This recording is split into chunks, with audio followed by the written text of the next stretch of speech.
Why is it that we can like or dislike people long before we know much about them? Why is it that we distrust strangers without knowing why? Why, on the other hand, do we give too much weight to the information that's right in front of us, while failing to consider the information that's just off stage? These are the problems that Chip and Dan Heath set out to address in their book, Decisive. How can we do better? The Heath brothers believe we need a process to help us make decisions, to be more decisive. So join us for the next 10 minutes or so to find out exactly what that process is and how it can help us make better choices in life and work. Out with the old. If we think about how we would formalize a decision, it's likely we'd opt for the pros and cons list. This process has been used for many years, but the Heath brothers believe it's flawed. Flaw number 1, narrow framing. We define our choices too narrowly, setting them in binary terms. Yes, no. Win, lose. For, against. Why does every decision need to be a competition? What if we could have both options? Looking with a wider frame outside the spotlight, as the brothers describe, there are many other options. Because pros and cons are generated in our heads, it's easy for us to be biased. We think we're conducting a sober comparison, but in reality, our brains are following orders from our guts, which brings us to the second flaw. Flaw number 2, confirmation bias.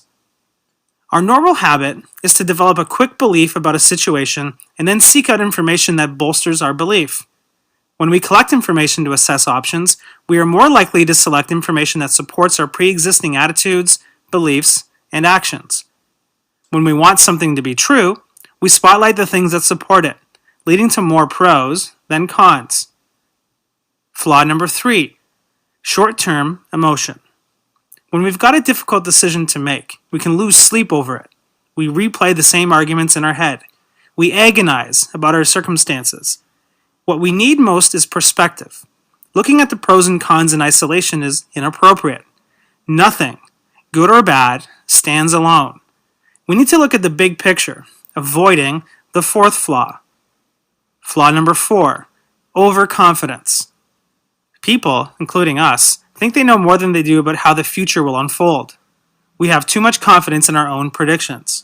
When we make guesses about the future, we shine our spotlights on information that's close at hand, and then we draw conclusions from that information. We need to bring in a bit of realism. We need a sound benchmark. In with the new. So what's the process the Heath brothers suggest will help us overcome these flaws and make better choices? Here's what normally happens with decision making. Number 1, we encounter a choice, but narrow framing makes us miss options. So the Heath brothers suggest we widen our options. Number 2, we analyze our options, but the confirmation bias leads us to gather self-serving info. So the Heath brothers tell us to reality test our assumptions. Number 3, we make a choice, but short-term emotion tempts us to make the wrong one. So the Heath brothers tell us to attain distance before deciding. And number 4, then we live with it. But we'll often be overconfident about how the future will unfold. So the Heath brothers advise us to prepare to be wrong. That's the process. That's the wrap. Let's look at each step in slightly more detail. Widen our options.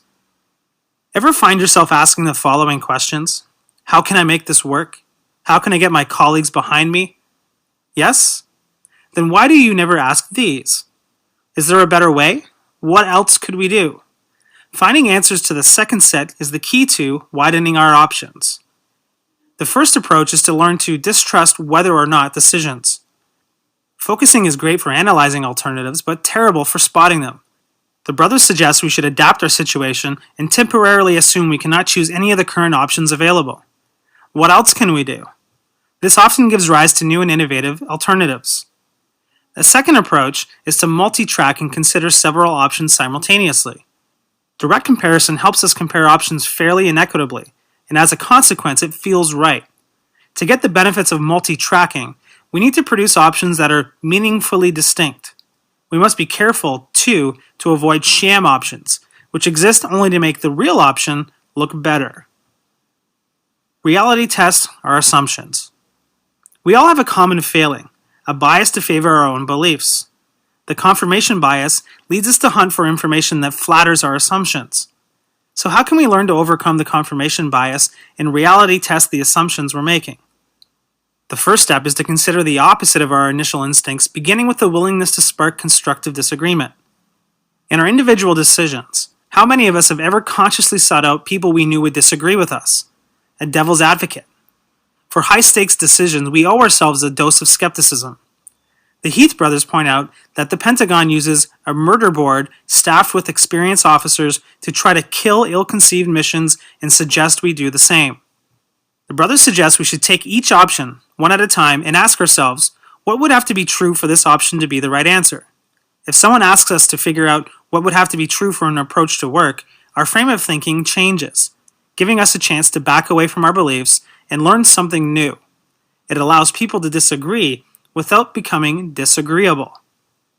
A second approach is to zoom out and zoom in. When we zoom out, we take the outside view, learning from the experiences of others who have made choices like the ones we're facing. When we zoom in, we take a close-up of the situation, looking for specific facts that could inform our decision. Either strategy is helpful, and when possible, we should do both. According to the brothers, zooming out and zooming in gives us a more realistic perspective on our choices. We downplay the optimistic pictures we paint inside our minds and instead redirect our attention to the outside world, viewing it in wide angle and then in close-up. A third option is to dip a toe in the water before we dive in, or as the Heath brothers call it, to ooch. To ooch is to construct small experiments to test our hypotheses. Ooching is best for situations where we need more information. Ooching should be used as a way to speed up the collection of trustworthy information, not as a way to slow down a decision that deserves our full commitment. To ooch is to ask, why predict something we can test? Why guess when we can know? Attain distance before deciding. Sometimes we'll encounter a truly tough choice, and that's when we've got to attain distance. As the brothers say, it's easy to lose perspective when we're facing a thorny dilemma. But we are not slaves to our emotions. Visceral emotion fades. As Meatloaf says, we should sleep on it. It's sound advice, and we should take it to heart. For many decisions, though, sleep isn't enough. We need strategy. The Heath brothers suggest we use 10-10-10. How will we feel about this 10 minutes from now? How about 10 months from now? How about 10 years from now? It helps us get some distance on our decisions. 10-10-10 forces us to shift our spotlights, asking us to imagine a moment 10 months from now to better understand whether we'll feel the same way. That way, our short-term emotions can be kept in perspective. Why does distance help so much? It depersonalizes the situation. It's easy to give advice to friends. It doesn't really affect us. But it's harder to think out our own dilemmas. As the brothers quite succinctly put it, when we think of our friends, we see the forest. When we think of ourselves, we get stuck in the trees. Prepare to be wrong. The final stage is to prepare to be wrong. We need to realistically consider what the future might bring, both good and bad. When we think about the extremes, we stretch our sense of what's possible, and that expanded range better reflects reality. One method is to conduct a pre-mortem. Everyone on the team takes a few minutes to write down every conceivable reason for the project's failure. Once all the threats have been surfaced, the project team can adapt its plans to mitigate as many of the negative scenarios as possible.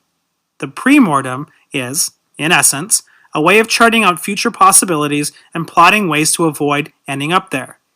On the flip side, we can consider a pre-parade. A pre-parade envisages complete success. Our decision has been a wild success, and there's going to be a parade in our honor. Given that future, how do we ensure that we're ready for it? Both of those techniques allow us to visualize and prepare for the future. But what about awareness setting in anticipation of events? The suggestion is to set a tripwire. The goal of the tripwire is to jolt us out of our unconscious routines and make us aware that we have a choice to make. The brothers share the tripwire of David Lee Roth of Van Halen, a brown M&M in the bowl backstage at the band's concerts. In his rider, he wanted bowls of M&Ms, but no browns backstage. Brown M&M's present suggested to him that the contracts hadn't been properly read, and warned him to pay careful attention to the complex staging where injury may occur if similar neglect had occurred. Tripwires tell you when to jump. Setting tripwires doesn't guarantee the right decisions, but tripwires at least ensure that we are aware it's time to make a decision, that we don't miss our chance to choose because we've been lulled into autopilot. So there you have it, a handy guide to making the decisions that will affect every